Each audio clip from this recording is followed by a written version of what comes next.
Hi കൂട്ടുകാരെ, പുതിയൊരു വീഡിയോയിലേക്ക് എല്ലാവർക്കും സ്വാഗതം. അങ്ങനെ ഇന്ദ്രൻ ഇങ്ങനെ പറയാണ്, എൻ്റെ ഫോൺ അടിച്ചിട്ട് എടുക്കുന്നില്ലല്ലോ, എന്താ ഇനി ചെയ്യുക എന്നൊക്കെ ചോദിക്കുമ്പോൾ കുഞ്ഞുങ്ങളെ നോക്കുന്ന തിരക്കിലായിരിക്കും എന്ന് പറഞ്ഞ് ഭാനുമ്മ ഒഴിവാക്കുന്നുണ്ട് കേട്ടോ.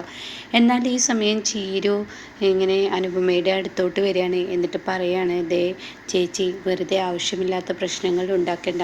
വർഷയുമായി ഇന്ദ്രേട്ടൻ കണ്ടു എന്ന് കരുതി അത് വേറെന്തെങ്കിലും ആവശ്യത്തിനാണെന്ന് പറയാൻ പറ്റത്തില്ല. വെറുതെ ഇന്ദ്രേട്ടനെ സംശയിച്ചിട്ട് നിങ്ങളുടെ ജീവിതത്തിൽ ഇനിയും പ്രശ്നം ഉണ്ടാക്കണ്ട. അമ്പിളി ചേച്ചിക്ക് ഇപ്പോൾ നോക്കുന്നതെല്ലാം തെറ്റായിട്ടാണ് തോന്നുന്നത്. അമ്പിളി ചേച്ചി എന്നും അങ്ങനെയാണല്ലോ. ഇത്തിരി കിട്ടിയാൽ മതി. രഘുവേട്ടന് ഒരു സ്വാതന്ത്ര്യം കൊടുക്കാത്ത ആളാണല്ലോ അമ്പിളി ചേച്ചി. അപ്പം അമ്പിളി ചേച്ചിയുടെ വാക്കുകൾ കേട്ട് അനുചേച്ചി ഒരു തീരുമാനം എടുക്കണ്ട എന്ന് പറയുമ്പോൾ അനുപമ പറയാണ്, അമ്പിളി ചേച്ചി പറയുന്നതിലും ഒരു കാര്യമുണ്ട്. കാരണം അമ്പിളി ചേച്ചി പറയുന്നതിലൊരു തെറ്റില്ല. ഈ പറയുന്ന ഹർഷ എന്ന് പറയുന്ന വ്യക്തിയെക്കുറിച്ച് എന്തായാലും നന്നായി മനസ്സിലാക്കിയ ആളാണ് ഇന്ദ്രേട്ടൻ. അപ്പോൾ ഹർഷയുമായി എന്തിന് ഇന്ദ്രേട്ടൻ ഒരു കൂടിക്കാഴ്ച നടത്തി? അതിൻ്റെ ആവശ്യം എന്തിന്? അപ്പോൾ അത് കേട്ടോടെ തന്നെ ഒരുപക്ഷെ വേറെന്തെങ്കിലും എന്താവശ്യത്തിനാണെങ്കിലും എന്നിൽ നിന്ന് അത് മറച്ചു വെച്ചത് എന്ത്? അപ്പോൾ അതിൽ നിന്ന് തന്നെ എനിക്കെല്ലാം മനസ്സിലാവുന്നുണ്ട്. ഈ പഴയ ആ ബന്ധം, അതായത് ആ പഴയ ബന്ധം എന്ന് ഉദ്ദേശിക്കുന്ന അങ്ങനെയല്ല, ഇന്ദ്രേട്ടൻ ഞാൻ അറിയാത്ത എന്തോ ഒരു കാര്യം ചെയ്തും കൊണ്ടിരിക്കുന്നുണ്ടെന്ന് പറയുന്നു കേട്ടോ. ഇതേ സമയം എൻ്റെ അനുചേച്ചി ആ ഫോണൊന്ന് എടുത്തേക്ക്, ഇന്ദ്രേട്ടനെ അല്ലെങ്കിൽ ടെൻഷനാവും എന്നൊക്കെ പറയുമ്പോൾ, ഇല്ല ഞാൻ എടുക്കുന്നില്ല. എൻ്റെ മനസ്സിന് ഇത് കേട്ടപ്പോൾ എന്തോ വല്ലാത്തൊരു അസ്വസ്ഥത തോന്നിയെന്ന്, മനസ്സൊന്ന് ക്ലിയർ ആവട്ടെ എന്നിട്ടാവാം എന്ന് പറയുന്നു കേട്ടോ. പിന്നീടാണെങ്കിലും മാഷ് വന്ന് കയറുകയാണ്. അപ്പോൾ മാഷ് അമ്പിളി എന്ന് വിളിച്ചിട്ടാണ് വരുന്നത് എന്നെ. അപ്പോൾ അച്ഛാ ഞങ്ങളിവിടെ ഉണ്ടെന്ന് പറയണേ. അങ്ങനെ മരുന്നുകളെല്ലാം 3-4 സ്ഥലത്ത് നിന്ന് വാങ്ങിയിട്ടുണ്ട്, എന്തായാലും കൊടുക്കേണ്ടതൊക്കെ അതിൽ എഴുതിയിട്ടുണ്ടെന്ന് പറയുന്നു കേട്ടോ. ഓ ആയിക്കോട്ടെ എന്ന് പറയണേ. ഇതേ സമയം അനുപമ പുറത്തോട്ട് വരികയാണ്. അങ്ങനെ ഉടൻ തന്നെ അനുപമയെ കണ്ടുടൻ തന്നെ മാഷി ചോദിക്കുകയാണ്, അല്ല ഇവിടെ സച്ചി വന്നിരുന്നൂല്ലേ, സച്ചി വന്നു പോയില്ലേ, സച്ചി എന്താ പറഞ്ഞതെന്നൊക്കെ ചോദിക്കുമ്പോൾ ഉടൻ തന്നെ ചീരു പറയണ, അച്ഛാ സച്ചി സാറ് വന്നതിന് വേറൊരു ലക്ഷ്യമുണ്ട്. കുഞ്ഞിന് സ്വർണവും സാധനങ്ങളൊക്കെ കൊണ്ടുവന്നു. മാത്രമല്ല സച്ചി സാറ് വന്നത് നമ്മുടെ ഗോകുലിൻ്റെ കാര്യത്തിൽ അച്ഛൻ എന്തോ തീരുമാനം പറഞ്ഞെന്നോ, ഗോകുലിൻ്റെ വിവാഹ കാര്യവും അതുപോലെ അവനൊരു പെണ്ണിനെ കണ്ടെത്തി കൊടുക്കുക എന്നൊക്കെ അച്ഛൻ പറഞ്ഞു എന്നൊക്കെ പറയുന്നു എന്ന് പറയാം കേട്ടോ. ഇത് കേൾക്കുന്നതിനോട് കൂടി മാഷൊന്ന് പതറുന്നുണ്ട്. ഇതേ സമയം അച്ഛാ, ഇനിയിപ്പോൾ മഞ്ചാടിയെ കണക്കാക്കിയാണോ സച്ചി സാർ ഇങ്ങോട്ടേക്ക് വന്നിരിക്കുന്നത്? ഇനി വീണ്ടും ആ ഗോകുല് മഞ്ചാടിയെ കല്യാണം കഴിക്കണമെന്ന ആഗ്രഹവുമായി മുന്നോട്ട് വന്നിരിക്കുകയാണോ? അച്ഛാ, എന്തായാലും എൻ്റെ ഒരു അഭിപ്രായം, ഇടപെടുന്നതിന് മഞ്ചാടിയുമായി ഗോകുലിൻ്റെ കല്യാണം നടത്തണ്ട. ഞാൻ പറയുമ്പോൾ അവൾ പഠിച്ചോട്ടെ, നല്ലൊരു ജോലി നേടിക്കോട്ടെ, വല്ലവന്മാരുടെയും കയ്യിൽ പിടിച്ചു കൊടുത്തു കഴിഞ്ഞാൽ ഇതുപോലെയൊക്കെ തന്നെ ആയിരിക്കുമെന്ന് പറഞ്ഞിട്ട് വീണ്ടും അമ്പിളി തുടങ്ങുകയാണ് കേട്ടോ. അതേസമയം മാഷിൻ്റെ ഉള്ളിലിപ്പോൾ ഏകദേശം ഇവിടെ അമ്പിളി മനസ്സിലാക്കിയതുപോലെയാണ് മാഷിനും തോന്നിയത്. കാരണം മാഷും ഈ പറയുന്ന ഗോകുലും കൂടി ഒരു കരാറ് വെച്ചിട്ടുണ്ട്. അതിൻ്റെ കഥയൊക്കെ വരാനിരിക്കുന്നേ ഉള്ളൂ കേട്ടോ.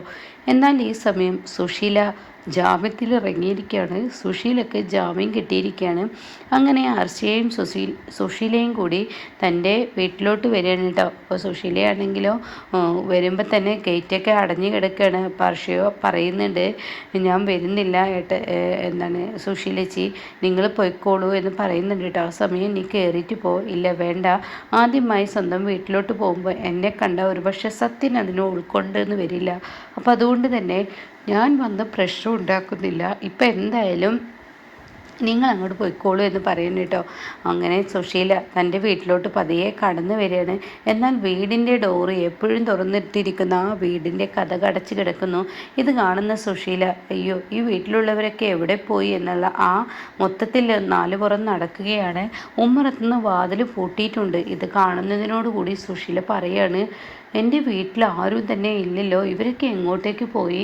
ഇതേ സമയം ഹർഷ കടന്നു വരികയാണ്. എന്താ എൻ്റെ എന്ന് ചോദിക്കുമ്പോൾ ഉടൻ തന്നെ പറയാണ്, അല്ല എൻ്റെ വീട്ടിൽ ആരുമില്ല, എൻ്റെ മക്കളൊന്നും ഞാൻ ഇന്ന് ജാമ്യത്തിൽ ഇറങ്ങുന്നത് അറിഞ്ഞില്ലേ എന്ന് ചോദിക്കുമ്പോൾ ഉടൻ തന്നെ പറയാണ്, ഉവ് മക്കൾക്കെല്ലാം അറിയാം, ഞാൻ സോനയോട് വിളിച്ച് പറയുകയും ഇന്ദ്രനോട് പറയുകയും ഒക്കെ ചെയ്തിട്ടുണ്ടാവും. ഒരുപക്ഷെ മക്കൾ പ്രതിഷേധം നടത്തിയതായിരിക്കും, ഇവിടെ നിന്നും പോയതായിരിക്കുമെന്ന് പറയുന്നു കേട്ടോ. അത് കേട്ട ഉടൻ തന്നെ സുഷിത പറയണ, ഓ ഓ അപ്പോൾ എൻ്റെ മക്കൾക്കൊക്കെ എന്നോട് ദേഷ്യമാണ്. അത് കേട്ടാ ഹർഷ പറയണേ, ആൻറ്റി ആരും ആരെയും തെറ്റ് പറയണ്ട, കാരണം ഇപ്പോൾ കഴിഞ്ഞത് അങ്ങനെയാണല്ലോ, പിന്നെ എല്ലാവരും ആ അനുപമ പറഞ്ഞതുപോലെയല്ലോ നീങ്ങലും പ്രവർത്തിക്കലും, അപ്പോൾ അതുകൊണ്ട് ചെറിയ ദേഷ്യങ്ങളൊക്കെ ഉണ്ടാവും. എന്നാലും സുശീലേച്ചി എല്ലാവരെയും മനസ്സിലാക്കണം, എന്നിട്ട് അവരൊക്കെ കയ്യിലെടുക്കാൻ നോക്കണം.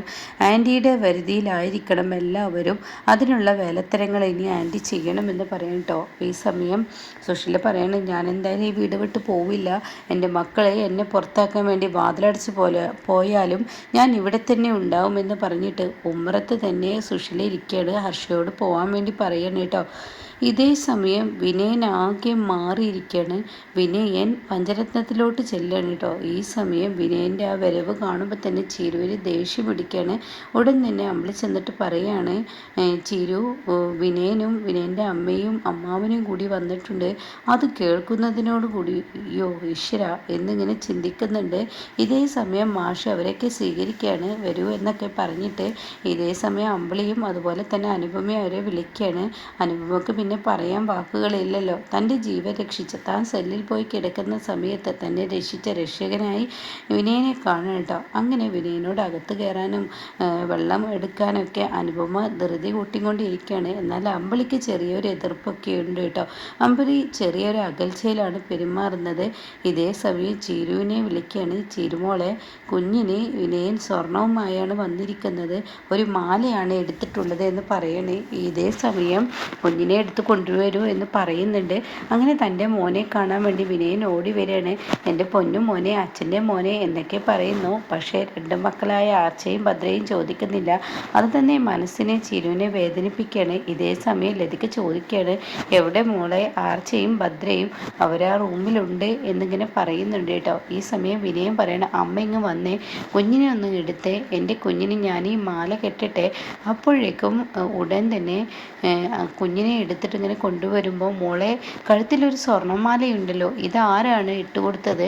അതെ, സച്ചി സാർ കൊണ്ടുവന്നതാണ്. അത് കേട്ടോടെ തന്നെ വിനയം പറയണേ, അതെങ്ങനെ ശരിയാവും? അവൻ്റെ അച്ഛനല്ലേ അവന് ആദ്യമായി സ്വർണം കൊടുക്കേണ്ടത്. അവൻ്റെ അച്ഛന് ഇടേണ്ട സ്വർണം ഇതെന്തിനാ മറ്റുള്ളവരുടെ സ്വർണ്ണം ഇട്ടത്? ഇത് ഊരിക്കേ എന്ന് പറയുമ്പോൾ ചീരു പറയണേ, ഇല്ല അത് ഊരാൻ പറ്റില്ല, കുഞ്ഞിന് ആദ്യമായി കിട്ടിയ സമ്മാനമാണ്, അത് കഴുത്തിൽ തന്നെ കിടന്നോട്ടെ എന്ന് പറയുമ്പോൾ ഉടൻ തന്നെ വിനയന് ദേഷ്യം വരികയാണ് കേട്ടോ. അതെങ്ങനെ ശരിയാവും? അവൻ്റെ അച്ഛന് വാങ്ങിച്ച മാല അതവിടെ വെച്ചേക്ക്, അവൻ വലുതാവുമ്പോൾ വളരുമ്പോൾ വേണമെങ്കിൽ ഇട്ട് കൊടുക്കാം എന്ന് പറഞ്ഞ് ചീരു അത് മാറ്റി നിർത്തുകയാണ് കേട്ടോ. കാരണം ഒരുപാട് സമ്മാനങ്ങളുമായാണ് വീട്ടിലോട്ട് വന്നിരിക്കുന്നത്. എന്നാൽ ആർച്ചക്കും ഭദ്രക്കും ഒന്നും തന്നെ കൊണ്ടുവന്നിട്ടില്ല. ഇത് തന്നെ ചീരുവിൻ്റെ മനസ്സിനെ വേദനിപ്പിക്കുകയാണ് കേട്ടോ. അങ്ങനെ വിനയൻ ആർച്ചയും ഭദ്രയും കുറിച്ച് ഒരു വിവരവും ചോദിക്കുന്നില്ല. സദാസമയം തൻ്റെ മകനെക്കുറിച്ചുള്ള സംസാരങ്ങൾ മാത്രം പറയുന്നത് കാണുമ്പോൾ അമ്പിളി പറയണം, ഇവന് ഒരിക്കലും നേരാവത്തില്ല, ഇവന് രണ്ടിട്ട് കാണിക്കാനുള്ള പരിപാടിയാണ്. അത് കേൾക്കുന്ന അനുപമ, ചേച്ചി ഒന്നും മിണ്ടാണ്ടിരിക്കെ. അപ്പോൾ ചീരി പറയാണ്, ചേച്ചി മിണ്ടാതിരിക്കേണ്ട ആവശ്യമൊന്നുമില്ല, അങ്ങേരുടെ പ്രവൃത്തി കണ്ടാൽ ആർക്കും ദേഷ്യം പിടിക്കും. അയാൾക്കിപ്പോൾ അയാളുടെ മകനെ മാത്രം മതി, എന്നാൽ എൻ്റെ പെമ്മക്കളെ ആവശ്യമില്ല എന്നിങ്ങനെ പറയുന്നുണ്ട് കേട്ടോ. ഇതേ സമയം മക്കളെയും കാത്ത് ഉമ്മറപ്പടിയിൽ ഇരിക്കുകയാണ് സുശീല. തൻ്റെ മക്കൾ എവിടോട്ട് പോയി? തൻ്റെ മക്കൾ മനഃപൂർവ്വം ചെയ്തതാണോ എന്നൊന്നും അറിയാതെ, അതോ ഇനി ഹർഷ കളിച്ച കളിയാണോ, ഹർഷ സോനയോട് പറഞ്ഞു കൊടുത്ത ആ മന്ത്രമാണോ എന്നൊന്നും അറിയാതെ സുശീല ഇരിക്കുകയാണ് കേട്ടോ. അങ്ങനെ ഹർഷയുടെ കെണിയിൽ ഇനി സുശീല വീഴാണ്. ഓരോ ദിവസവും ഇനി ഒരുപാട് ബുദ്ധിമുട്ടുകൾ ഹർഷയിൽ നിന്ന് നേരിടാനുണ്ട്. അത് ഹർഷ സുശീലയുടെ മരുമകളായി വരുന്ന ആ ഒരു സീനുണ്ട് കേട്ടോ. അത് റീമേക്കിലുണ്ട്. ഇവിടെ മലയാളത്തിൽ അതിലോട്ട് തന്നെയാണ് കഥ നീങ്ങുന്നത്.